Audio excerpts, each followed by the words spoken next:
السلام عليكم، مرحبا بكم في قناتكم مطبخ وفاء. نتمنى تكونوا كاملين بخير وعلى خير وانتم كتشاهدوا الفيديو.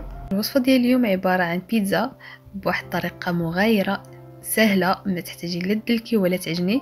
غادي تدخلي الكوزينه واحد نص ساعه قبل الفطور وها هي واجده عندك الوصفه. واحد المقله غادي نديرو شويه زيت المائده وزيت الزيتون، غادي نحكو واحد الريس ديال الثوم،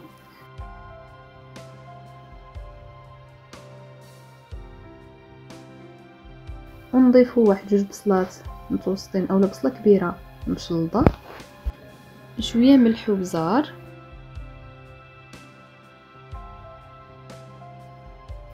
وكنديو كلشي فوق البوطه باش يتشحر حتى تبان لنا البصله بحال هكا.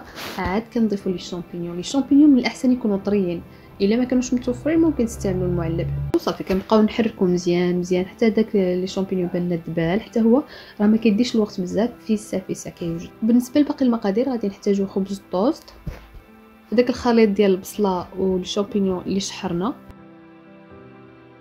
واحد شويه ديال الفرماج احمر محكوك، عندي هنايا الطون، صوص طوماط وشويه زعتر. وطريقه جد سهله، كنشدو الطوست كندهنو بصوص طوماط، كنديرو فوق منه لي شامبينيون والبصله،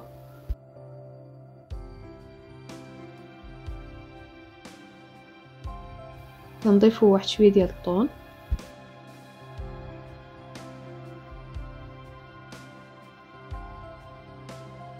وشويه فرماج احمر محكوك من الفوق، ورشيشه ديال الزعتر.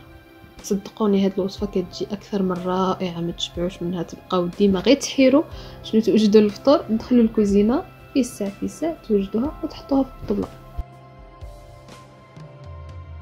هنايا ممكن تديروا الطوست ديالكم في مقله وتشعلوا عليها وتغطيوها غير بداك الفرماج، ها هو واجد. ولا تستفوا الطوست ديالكم بعد ما تعمروه كامل، تستفوه في واحد لاطه ديال الفران وتدخلوه يكون مشعل من قبل سخون، غير يبان لكم دابا الفرماج وها هو واجد. وكيكون هذا هو الفيديو ديالنا ديال اليوم، نتمنى يكون نال الاعجاب ديالكم، جربوا الوصفه وحتى هي تعجبكم. يلا تبقوا على خير.